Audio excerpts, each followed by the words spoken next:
Good morning मेरे मित्रों। जैसा कि हम लोग जानते हैं, बीपीएससी शिक्षक बहाली में बीपीएससी के द्वारा विशेष तौर पर एससीईआरटी बुक्स को फॉलो करने का निर्देश दिया गया है। तो मैं हाजिर हूं आप लोगों के बीच SCERT Bihar audio book series लेकर। आज इस वीडियो में हम लोग अध्याय 10 सजीव और निर्जीव पढ़ेंगे।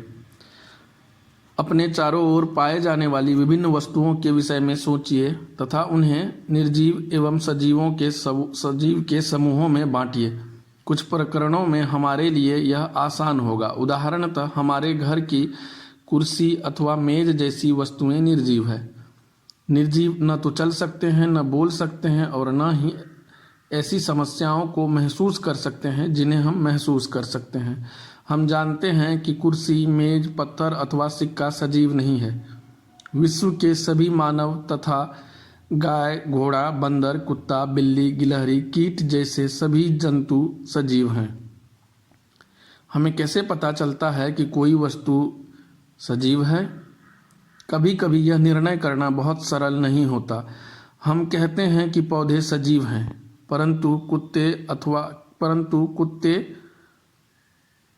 परंतु वे कुत्ते अथवा कबूतर की भांति चल या उड़ नहीं सकते। दूसरी ओर कार अथवा बस चल सकती हैं, फिर भी हम उन्हें निर्जीव कहते हैं। पौधे एवं जंतु समय के साथ वृद्धि करते हैं, परंतु कई बार ऐसा भी प्रतीत होता है जैसे कि आकाश में बादल अपने आकार में वृद्धि कर रहे हैं। तो क्या इसका अर्थ यह है कि बादल सजीव है? नहीं। आखिरकार हम निर्जीव एवं सजीवों में विभेद किस प्रकार करेंगे? क्या सजीवों में कुछ विशेष लक्षण होते हैं जो उन्हें निर्जीव पदार्थ से अलग करते हैं? आप स्वयं सजीवों का एक बहुत अच्छा उदाहरण हैं। आप में ऐसे कौन से विशेष लक्षण हैं जो आपको निर्जीव वस्तुओं से अलग करते हैं? अपनी नोटबुक में ऐसे कुछ लक्षणों के नाम लिखिए। अपनी बनाई सूची को ध्यान से देखिए एवं पता लगाइए कि कौन से लक्षण अन्य जंतुओं अथवा पौधों में भी पाए जाते हैं। संभवतः इनमें से कुछ लक्षण सभी सजीव वस्तुओं में एक समान होंगे। क्या सभी सजीवों को भोजन की आवश्यकता होती है? हमने यह जाना है कि सभी सजीवों को भोजन की आवश्यकता होती है। भोजन हमारे लिए एवं विभिन्न जंतुओं के लिए नितांत आवश्यक है। पौधे प्रकाश संश्लेषण के द्वारा अपना भोजन स्वयं बनाते हैं। जंतु भोजन के लिए पौधों अथवा अन्य जंतुओं पर निर्भर रहते हैं। भोजन से पौधों और जानवरों के विभिन्न अंगों में वृद्धि होती है। क्या सभी जीवों में वृद्धि परिलक्षित होती है? क्या 5 वर्ष पुराना शर्ट आपको अभी भी ठीक आता है? इसे आप अब और नहीं पहन सकते। क्या ऐसा नहीं है? इन वर्षों में आप लंबे हो गए हैं। आपको इसका आभास नहीं हो रहा है, लेकिन आप में हर समय वृद्धि हो रही है और कुछ वर्ष बाद आप वयस्क हो जाएंगे। जंतुओं के बच्चे भी वृद्धि कर वयस्क हो जाते हैं। आपने अवश्य देखा होगा कि कुत्ते के पिल्ले वयस्क बन जाते हैं। एक अंडे से चूजा निकलता है, मुर्गी का बच्चा। चूजा वृद्धि करके मुर्गी अथवा मुर्गा में विकसित हो जाता है। पौधे भी वृद्धि करते हैं। अपने चारों ओर पाए जाने वाले विभिन्न प्रकार के पौधों का अवलोकन कीजिए। इनमें से कुछ बहुत छोटे तथा नवजात हैं तो कुछ विकसित हैं।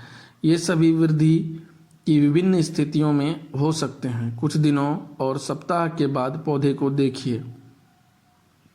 आप देखेंगे कि उनकी लंबाई में वृद्धि हुई है। वृद्धि सभी सजीवों में होती है। क्या आप सोचते हैं कि निर्जीव वस्तु वृद्धि नहीं कर सकती? क्या सभी सजीव श्वास लेते हैं? क्या हम श्वसन के बिना जीवित रह सकते हैं? जब हम श्वास लेते हैं तो बाहर की वायु शरीर के अंदर तक आती है। जब हम श्वास छोड़ते हैं तो शरीर के अंदर की वायु बाहर निकल जाती है। श्वास लेना श्वसन क्रिया का एक हिस्सा है। श्वसन के अंदर ली गई वायु की ऑक्सीजन की कुछ मात्रा का उपयोग होता है। इस क्रिया में कभी कार्बन डाइऑक्साइड के साथ अवशेष वायु को हम श्वास द्वारा बाहर निकाल देते हैं।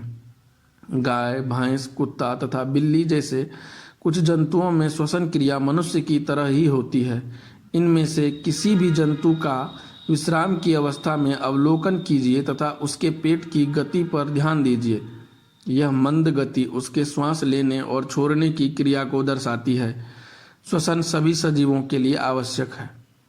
ग्रहण किए गए भोजन से हमारे शरीर को ऊर्जा श्वसन के बाद ही मिल पाती है। हमारे शरीर के लिए भोजन एक ईंधन है।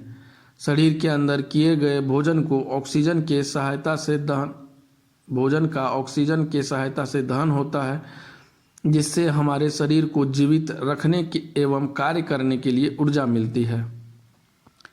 कुछ जंतुओं में श्वसन का तरीका भिन्न हो सकता है। उदाहरण के लिए केंचुआ त्वचा द्वारा सांस लेता है।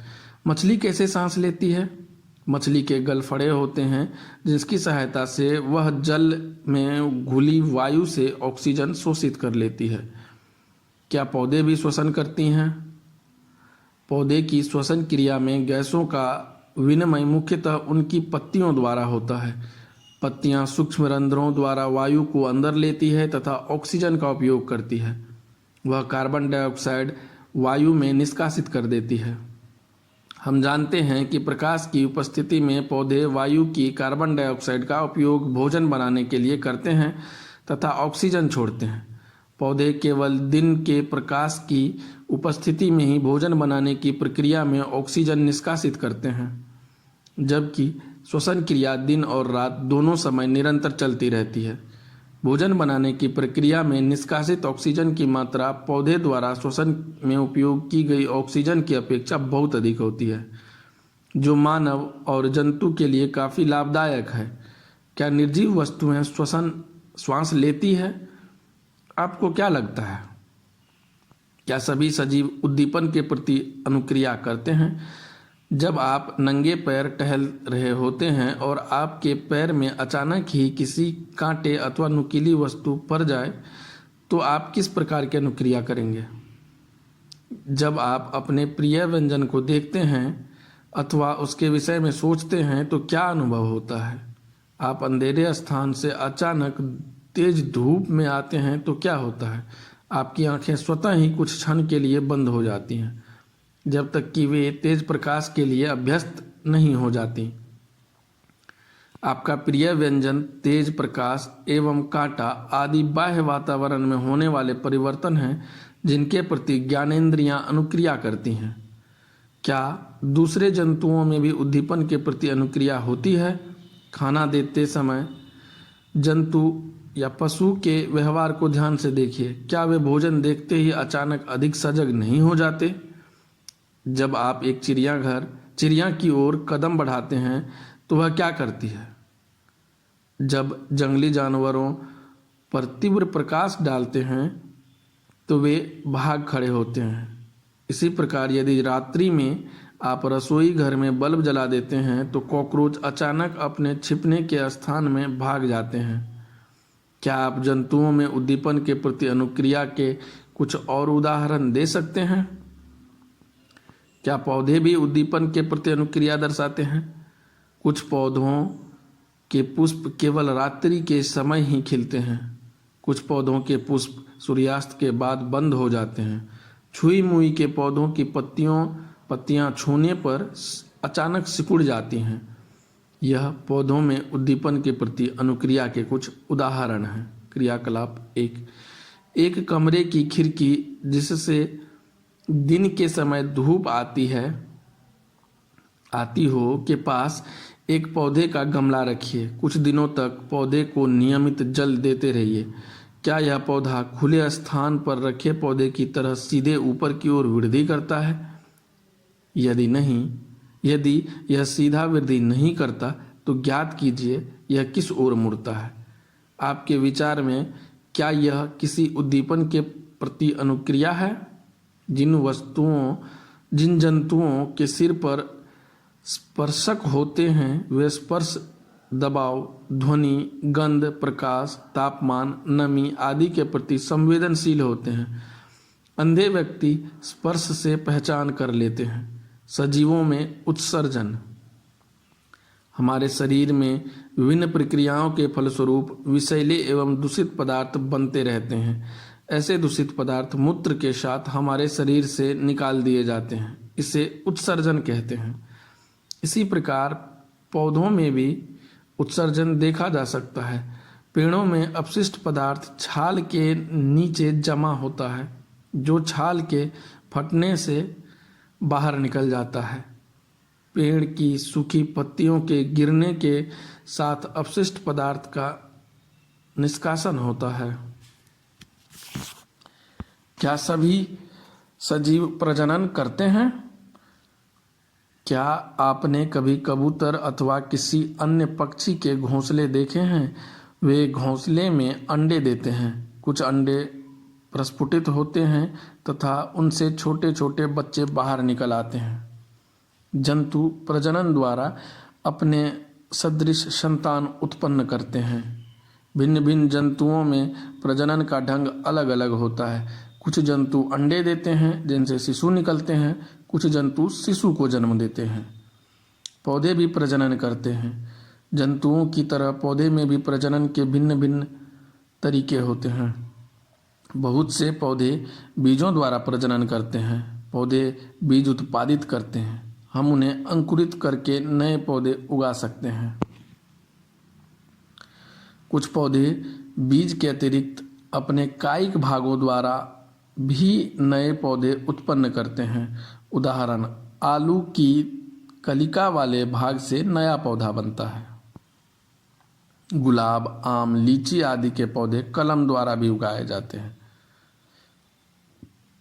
क्या आप स्वयं इस विधि द्वारा पौधे उगाना चाहेंगे? क्रियाकलाप 2। गुलाब अथवा मेहंदी के धड़ से कलम बना लीजिए। इसे मिट्टी में लगाइए। इसे नियमित रूप से जल दीजिए। आप कुछ दिनों उपरांत क्या देखते हैं? कलम से पौधे बनाना सरल कार्य नहीं है। आपकी कलम में वृद्धि नहीं हुई है तो निराश न हो। यदि संभव हो तो एक माली से बात करके कलम से पौधे बनाने के अंतराल में की जाने वाली देखभाल की जानकारी प्राप्त कीजिए और उसी प्रकार कार्य कीजिए। सजीव प्रजनन प्रक्रिया द्वारा अपने सदृश अनेक संतान उत्पन्न करते हैं। विभिन्न जीवों में प्रजनन की विधियां एवं संतान की संख्या भिन्न भिन्न होती हैं।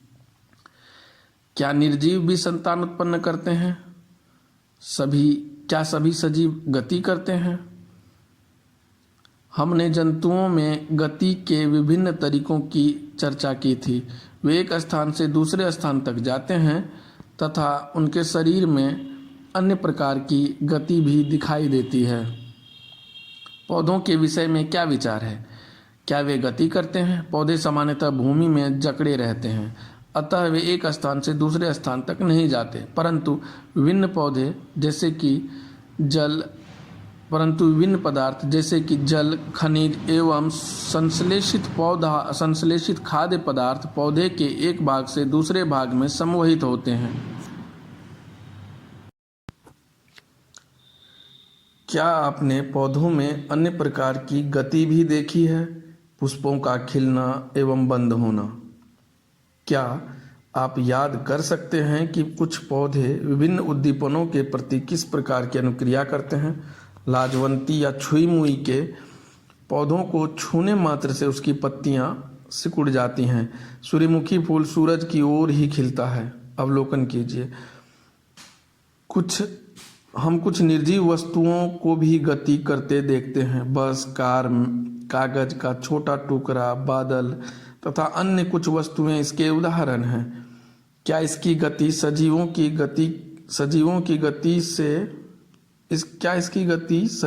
गति से किस प्रकार भिन्न है? प्रकृति में विविध प्रकार के जीव हैं, लेकिन उन सभी में कुछ लक्षण एक समान होते हैं। जैसे कि हम पहले चर्चा कर चुके हैं, मृत्यु सजीवों के लिए एक सामान्य लक्षण है। चूंकि जीव की मृत्यु होती है, इसलिए जीवों की प्रजातियां हजारों वर्षों तक तभी अस्तित्व में रह सकती हैं जब तक वे प्रजनन कर अपने सदृश संतान उत्पन्न करें या करते रहेंगे। एक अकेला जीव प्रजनन किए बिना भी मर सकता है, परंतु सजीव की प्रजाति तभी अस्तित्व में रहती है जब उनके सदस्यों में प्रजनन होता रहता है, जबकि निर्जीव अपने नष्ट होने तक बने रहेंगे। हमने देखा कि सभी सजीव वस्तुओं में कुछ विशिष्ट लक्षण समान रूप से परिलक्षित होते हैं। उन सभी को भोजन की आवश्यकता होती है। उसमें श्वसन, उत्सर्जन, उद्दीपन के प्रति अनुक्रिया, प्रजनन, गति, वृद्धि तथा मृत्यु होती है। क्या हम ऐसी कुछ निर्जीव वस्तुओं को जानते हैं जिनमें इन लक्षणों में से कुछ लक्षण दिखाई देती हैं? कार, साइकिल, घड़ी एवं नदी का जल गति करते हैं। आकाश में चंद्रमा गति करता है। हमारे देखते देखते एक बादल के आकार में वृद्धि हो जाती है। क्या इन वस्तुओं को सजीव कहा जा सकता है? हमें स्वयं से प्रश्न करना होगा कि क्या इनमें सजीवों के अन्य सभी लक्षण भी पाए जाते हैं? सामान्यतः सजीवों में वे सभी लक्षण पाए जाते हैं जिनकी हमने चर्चा की है, परंतु निर्जीव वस्तुओं में वे सभी लक्षण एक साथ परिलक्षित नहीं होते हैं। क्या यह सर्वदा सत्य है? क्या हमें सभी सजीवों में वे सभी लक्षण जिनकी हमने चर्चा की निश्चित रूप से परिलक्षित होते हैं? हमें निर्जीवों में वे सभी लक्षण कभी भी एक साथ दिखाई नहीं देते हैं। उनमें से मात्र कुछ लक्षण ही परिलक्षित होते हैं। इस विषय को और अच्छी प्रकार से समझने के लिए आइए किसी बीज के विषय में विचार करें। कुछ विशिष्ट उदाहरण देखें। उदाहरणतः मूंग के बीज के बारे में क्या होता है? क्या यह जीवित है? यह एक दुकान अथवा भंडार में महीनों रखा रहता है तथा इनमें कोई वृद्धि नहीं होती, अथवा जीवन के कुछ अन्य लक्षण भी दिखाई नहीं देते, परंतु जब हम इन्हीं बीजों को मिट्टी में बोकर जल से सींचते हैं तो यह पौधा बन जाता है। क्या महीनों तक दुकान में रखे बीज को भोजन की आवश्यकता थी, अथवा इनमें उत्सर्जन, वृद्धि अथवा प्रजनन हुआ था?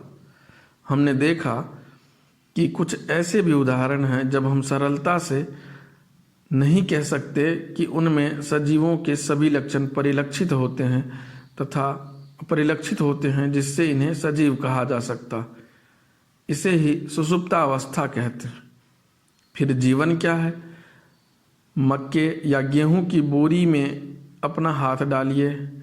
आपको कुछ गर्मी का अनुभव होता है? मक्के की बोरी में कुछ ऊष्मा उत्पन्न होती है। यह ऊष्मा बीजों के श्वसन के कारण उत्पन्न होती है। हमने देखा कि बीजों में श्वसन की क्रिया उस समय भी चलती रहती है जबकि अन्य जैव प्रक्रियाएं उतनी सक्रिय नहीं होती। संभवतः हमारे प्रश्न आखिर जीवन क्या है का उत्तर देना इतना सरल नहीं हो सकता है, परंतु अपने चारों ओर पाए जाने वाले जीवों की विविधता को देखकर अनायास ही मुंह से निकल आता है कि जीवन सुंदर है। हमने सीखा पौधे एवं जंतु दोनों सजीव हैं। सजीवों के लक्षण हैं श्वसन, वृद्धि, उद्दीपन, प्रजनन, उत्सर्जन आदि। पौधे प्रकाश संश्लेषण के द्वारा अपना भोजन स्वयं बनाते हैं। सांस लेना एवं छोड़ना श्वसन क्रिया का एक अंग है। सजीव प्रजनन प्रक्रिया के द्वारा अपने सदृश संतान उत्पन्न करते हैं। अब कुछ प्रश्न हैं। निर्जीव निम्न में निर्जीव है। ऑप्शन ए गाय, बी घोड़ा, सी पेड़ पौधे, डी रेलगाड़ी। निर्जीव निम्न में सजीव है। कुर्सी, मेज, पत्थर, बीज। पौधों सजीवों के मुख्य लक्षण नहीं है श्वसन, वृद्धि, प्रजनन, स्थिरता। पौधे अपना भोजन निम्न क्रिया द्वारा स्वयं बनाते हैं: श्वसन, उद्दीपन, प्रकाश संश्लेषण, उत्सर्जन।